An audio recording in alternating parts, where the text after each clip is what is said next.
unwavering commitment of our elected representatives who have worked tirelessly to shape the destiny of our beloved state. The journey of the Assembly reflects not only the constitutional evolution of a nascent state, but also the aspirations, challenges, and triumphs of the people of Nagaland. Since its inception on February 11, 1964, following Nagaland's statehood on December 1, 1963, this Legislative Assembly has been the cornerstone of governance and representation for our diverse communities. The journey from those early days to the present has been marked by significant milestone and transformative changes. In 1974, we witnessed a pivotal moment as the strength of our Assembly increased to its current 60 members. This expansion allowed for more inclusive and comprehensive governance, reflecting the rich tapestry of Naga society, and also strengthened our capacity to represent the varied voices of our people. Over the years, our Assembly has been a forum for crucial debates, policy making, and legislative action that have helped and shaped the trajectory of Nagaland's development.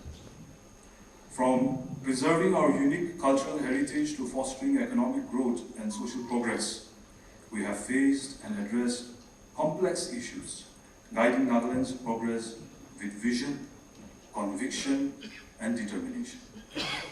Drawing strength from the virtues of Article 371A, this very august institution brought about extraordinary exceptionality to the 73rd and 74th Constitutional Amendment in the form of the Nagaland Village and Area Councils Act of 1978 and the new Nagaland Municipal Act of 2023. The 2023 Assembly elections mark a historic milestone in our journey. For the first time in our state history, we welcome 2 women legislators into this august house, showing the progress of this democratic august institution for more inclusive representation. This achievement reflects our commitment to progress and values of equality that have been at the heart of our democratic process. In the past 6 decades, we have not only witnessed the evolution of our legislative process, but also the transformation in governance itself. Driven by the need for greater efficiency, accountability, and transparency, we have embraced the 21st century tools of technology in policy preparations, administrative functioning, and significantly in bringing governance to our people. Innovation and technology have helped us to surpass many traditional challenges and equipped us to create opportunities for our people. Digitization and digital platforms have made the world as we know it smaller, and states like our beloved Nagaland has become larger as we integrate ourselves with the rest of the world and the country. The initiatives of the government have made Nagaland not only a subject of interest, but a destination of investment for the world.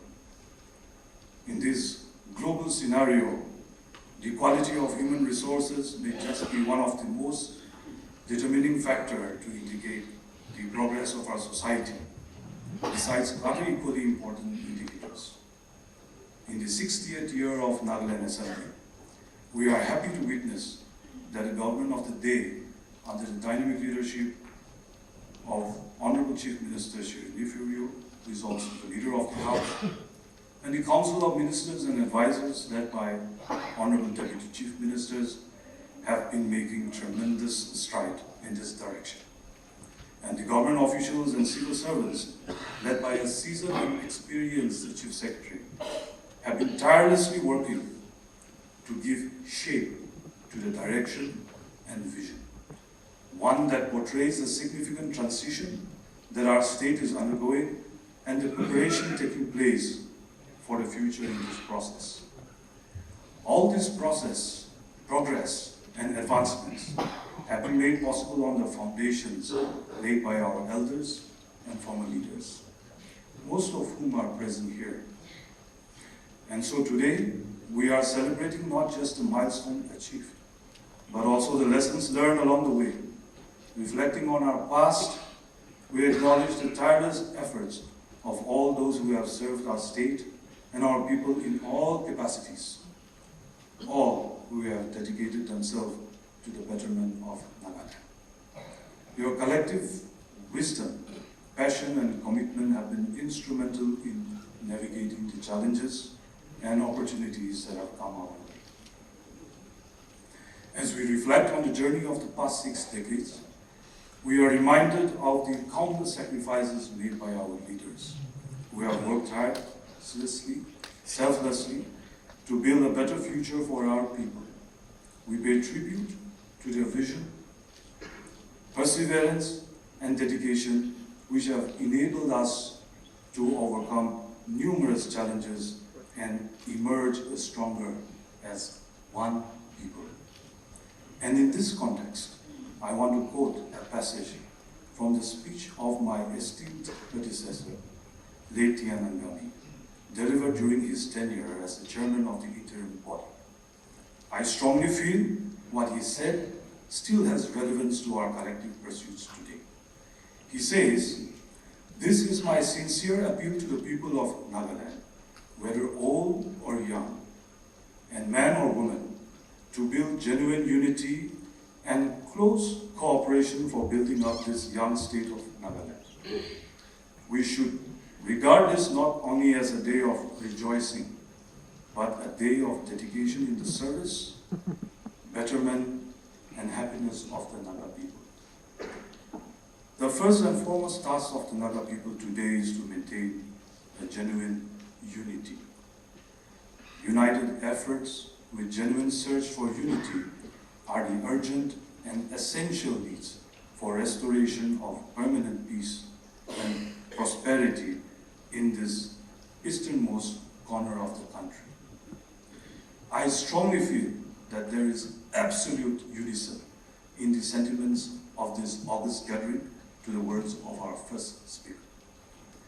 While we take pride in the past, let us look to the future with hope and renewed determination.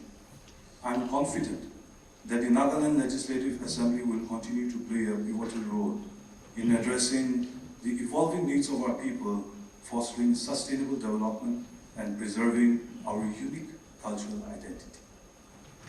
We remain committed to the principles of democracy, transparency, and good governance that have guided us thus far. In this commitment and in remembering our former leaders, this august institution have made efforts for the first time in honoring our leaders by naming the Botanical Garden in honor of late Tiananmen, the first speaker of our assembly, the Assembly Library in honor of late Pishuruao, the first Chief Minister of our state, the Conference Hall in honor of late Ge Shipu, former Speaker of our Assembly, the Committee Room in honor of late Si Chongsen, former Speaker of our Assembly, the Training Room in honor of my immediate predecessor, late Vikho Yusuf, former Speaker of our Assembly. I hope and pray that this initiative undertaken does not only remain a symbolic gesture, but continues to be practiced and emulated by future leaders of this August House. In conclusion, I extend my heartfelt gratitude to all of you for gracing this historic moment with your presence, and I look forward to working together towards greater years of meaningful progress and dedicated service. Thank you. Jai Hind.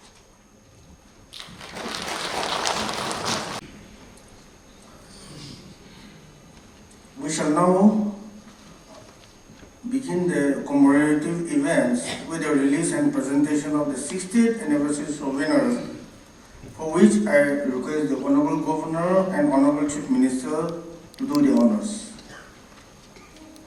Please.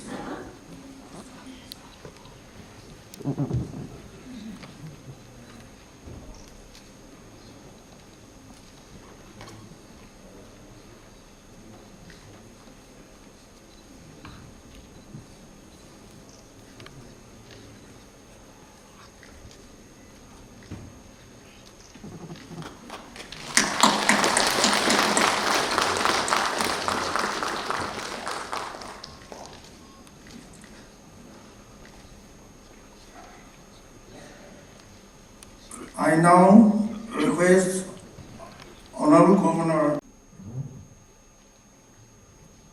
The mother became very sick because of various circumstances. So delivery was not possible. Natural delivery was not possible. So it had to be taken out through cesarean. Because the question arose, whether the people should be taken alive or let the baby and the mother should die. That was the situation faced by Naga people. And at that time, maybe good surgeon, they said, let us first try to take out the baby so that through cesarean, so that it can be alive. In other words, Nagaland was born not naturally, but by cesarean. And we thought that only the people would be alive, but mother also. She was unconscious. So when delivery was taken through cesarean, the mother didn't know whether she has given birth to that baby or not. That is the reason why even today, some people are thinking that they have not given birth to the child. Whereas the people have grown up, now 60 years. No. And yet there are people who are still waiting the birth of the child. That is the difference which those should know. Secondly, all the states in the country, these were reorganized to the recommendation of the State Delimitation Committee on linguistic basis. But Nagaland is the only state in the country, for the first time after independence, it was created through political negotiation at Prime Minister level. Why? Because government of India has recognized the uniqueness of Naga political history. Because at that time, people were talking about big states. But at that point of time, when negotiation took place, it has to be agreed upon. And it was, Nagaland is the only first state which was created through political agreement. Mind you. And that is called as separate status. And not only that, in order to protect our religious practices, social practices, even land, our modern land, 371A is there. I was reading some article said it was in the on the advice of Varial. No, we were in the drafting committee. We have taken it out from 9-point agreement between NSC and Sir Akbar Hydri in 1947. And we converted into constitutional provisions. It was not on the advice of anybody, but it was a drafting committee appointed by the Naga People's Convention that 371A, land and its resources. This was included, and to our great surprise and happiness, the government of India has recognized these provisions, 371A, And this is the only provisions for Nagaland only. And that is the peculiar status of Nagaland today. Now, have a name, Nagaland, which is very dear to our heart. Because in our youth, during this political movement, the youth used to sing, God bless Nagaland, God bless Nagaland, not Nagaland, God bless Nagaland. And this is designed, shaped, and keep imprint by Naga National Council. And this was formalized Christian on 1st December 1963. No other person than Dr. Radhakrishnan, the President of India. Since then, Nagaland has been officially, politically, constitutionally recognized as Nagaland. And Nagaland became very important political entity in the Indian Constitution. From that day, Nagaland has appeared at the map of the world. Nagaland has been recorded as a separate entity within Indian Union in all the records of the world. But today, some people are even challenging the identity, the political entity of Nagaland. Honorable members, should we not be alert to this? Because in today's world, there are so many elements without understanding the sanctity of Nagaland. They want to challenge this one. But I'm telling you, Nagaland was purchased by the precious blood of the people of Nagaland. Remember, it was purchased through our blood. And therefore, we should not allow any people, any element to disturb, to tarnish the sanctity of our dear Nagaland. Now I would like to tell you why Naga People's Convention was formed. Why? Today, many a time, especially younger generation, without knowing the situation at that point of time, talking so much about against 16 point, against Naga People's Convention. But there was a time in the 50s, because of armed conflict between the Indian security forces and the terrorists of the Naga underground. Then what happened? Houses were burned, granaries were burned, remaining villages were grew and stockaded.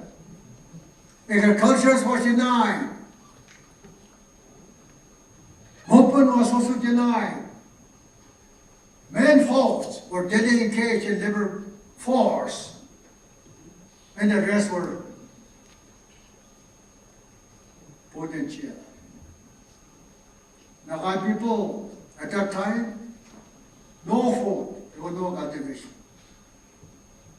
Epidemics, no one to look after. Meeting friends, suspicion. Underground people, now pressure from Indian security forces, and they're completely cut off from the people because of stockaded our villages. And when the villagers didn't have anything to eat, and when villagers could not go out of the village, naturally, our theater of the underground people, you're much more hit harder than the overground. At that point of time, Naga people suffer. They face troubles and difficulties. And our people live in that condition, unknown, unheard, unloved, uncared by outside world. And we're really standing on a shadowy borderland. Where to go? Whether left or right or front or back. And at that point of time, the Naga political movement was on the verge of collapse. And after shedding so much of blood and tears and sacrifice, I send my warm greetings to each and every one of you, and also to the people of Nagaland. Today we gathered to mark a significant milestone, the 60th anniversary of the Nagaland Legislative Assembly, the Diamond Jubilee celebration provides us not only with an opportunity to reflect on our journey, but also to acknowledge the blessing of the Almighty God, who has guided this assembly to accomplish remarkable milestones over the past 6 decades. May this anniversary inspire us to introspect deeply the chart and vision for an even brighter future for our state. Today, we come together to honor the pioneers, leaders, and the architect of Nagaland, who have left an indelible mark on our state's history. Their visions, determinations, and sacrifices have paved the way for all of us here today. We pay tribute to those who are no longer with us, offering our deepest respect for their selfless services and enduring legacy. I also extend heartfelt gratitude to the esteemed former members of this assembly and their families. I would also like to acknowledge the esteemed presence of Dr. S.C. Jamir, former Chief Minister, who invaluable contributions have greatly enriched the legacy of Nagaland Legislative Assembly.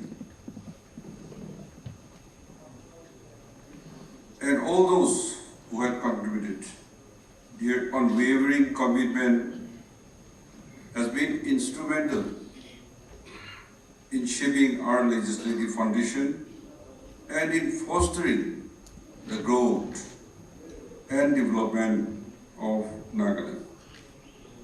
We honor this invaluable contribution, and I hope that we can strengthen our bond with all former parliamentarians and their families as we continue our journey to the people with renewed integrity and compassion.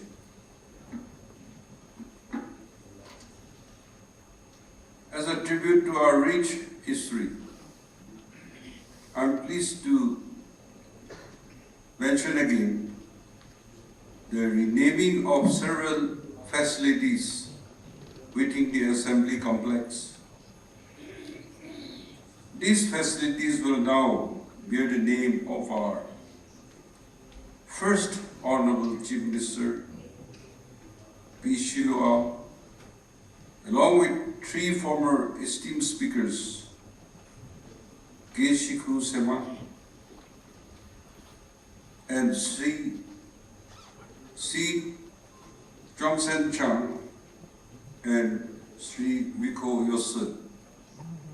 These leaders have left legacies that guide us today, and with this renaming, we renew our commitment to uphold their visions and values. As we celebrate today, I wish to express my sincere appreciation to the Honorable Speaker, Deputy Speaker, and the officials and staff of the Nagaland Legislative Assembly for organizing this thoughtfully planned and memorable program. The dedication has made to this celebration truly impressive and memorable, and it will remain in our hearts as we cherish memories. The initiative to bring all the ex-members of parliamentarians as MP, as member of this house, and after a long time to see our old friends brings a lot of good memories to each and every one of us. As you are aware, the journey of Nagaland officially began on the 1st of December 1963 amidst a complex and challenging political backdrop. Though time limits us today, we should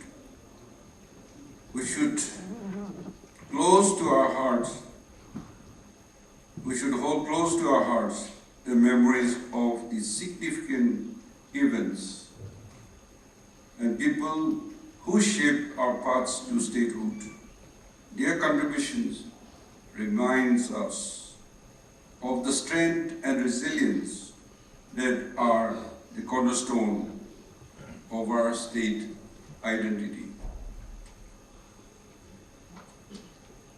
The formation of our state and the establishment of this assembly are intricately linked with the Naga political issue, which remains central to our purpose and identity.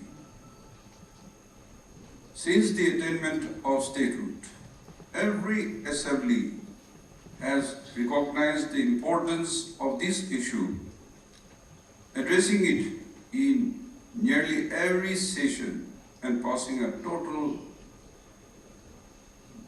of 17 resolutions calling for peaceful and inclusive resolutions passed and negotiations.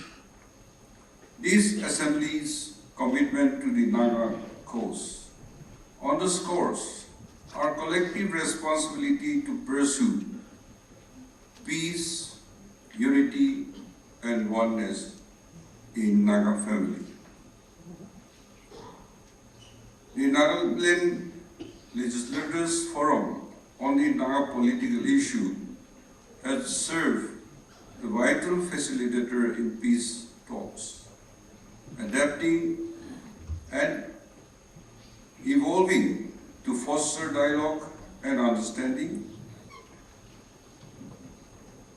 Through name changes and resolutions, it has continued to act as a bridge between the negotiation parties and the people of the state.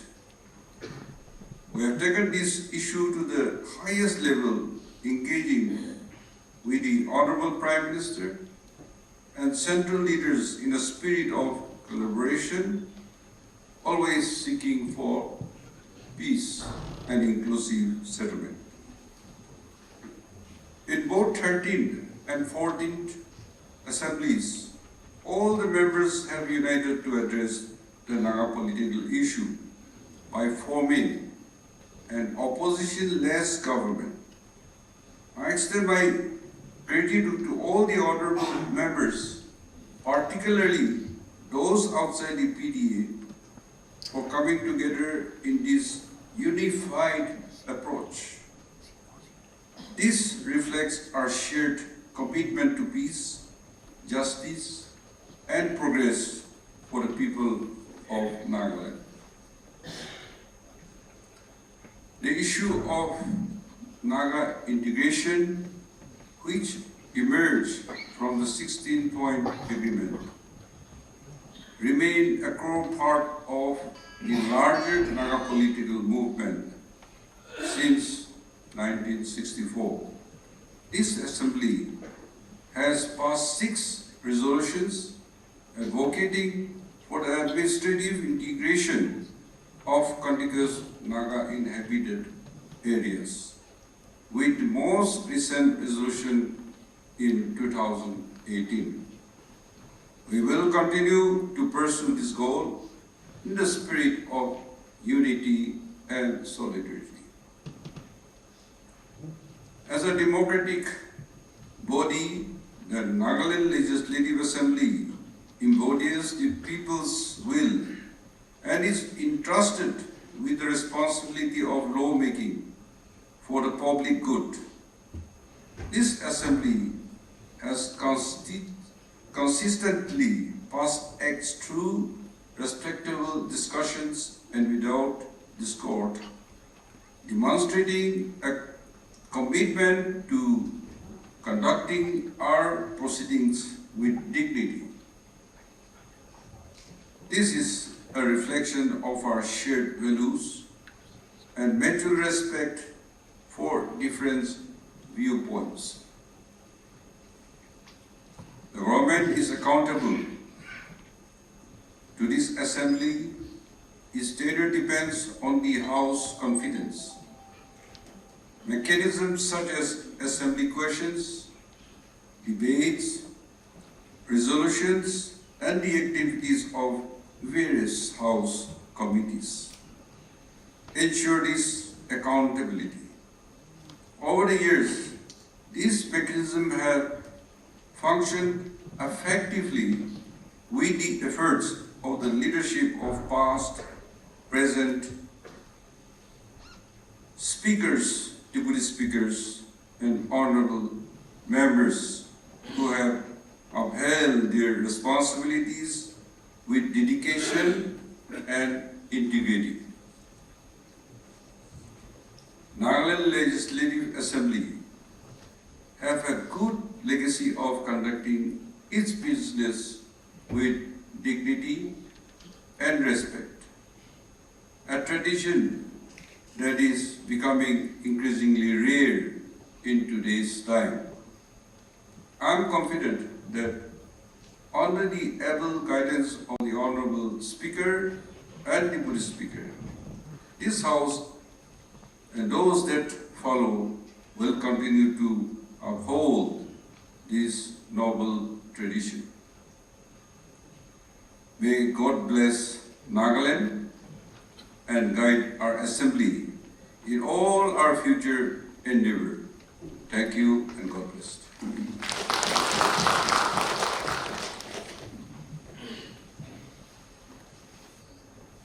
It is with profound honor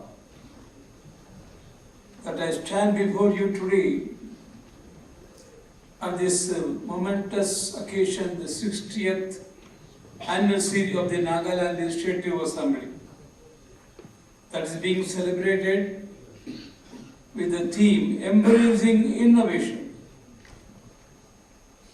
and Celebrating Legacy. Today, we are gathered not only to celebrate the 6 decades of governance and representation, but also to honor the enduring spirit of our democracy. This year, marking the 60th anniversary of the Nagaland Legislative Assembly, as a symbol of democracy, assumes great significance, and this event will be inscribed in the annals of our state's history. As we reflect on the rich history of the Nagaland Legislative Assembly, we remember that our journey began on December 1, 1963, when Nagaland became a state of the Indian Union. Following the first elections in January 1963, the inaugural assembly convened on February 11, 1964. Since that day, the assembly has served as a pillar of governance, a house that echoes the voices of the people and championing their aspirations. We celebrate the commitment, resilience, and endeavor of the elected representatives who have served in this esteemed institution.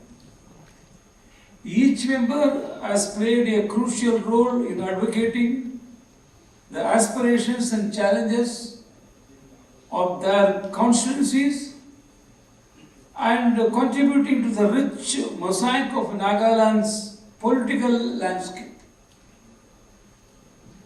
The strength of our Legislative Assembly, composing of 60 members, lies in its representation of our diverse communities. Since its inception, the Nagaland Legislative Assembly has come a long way and has seen remarkable achievements. It has not been just a governing body, but the voice of the people, a guardian of democratic values, and a symbol of unity in our diverse state. The Assembly, with its usual tenure of 5 years, has seen the rise of many visionary leaders, past and present, dedicated to serving the people and the country. On this day, we salute and honor them for their enduring contribution to our state and our country. The theme of this celebration, embracing innovation and celebrating legacy, sums up our commitment to honor the past while eagerly anticipating the future. As we celebrate this legacy, we must also acknowledge the crucial role of innovation in shaping governance. In an ever-evolving world, embracing new ideas and technologies, it is imperative to enhance our legislative process, making governance more transparent, accessible, and responsive to our citizens' needs. To conclude, I extend my heartfelt congratulations to all the members of the Nagaland Legislative Assembly, past and present, on this momentous anniversary. As we commemorate the legacy of the Nagaland Legislative Assembly, let us carry forward in values into the future and work towards building a brighter and more prosperous Nagaland and Bharat, one that not only embraces progress but also respects its rich heritage and traditions. Thank you. Jai Hind.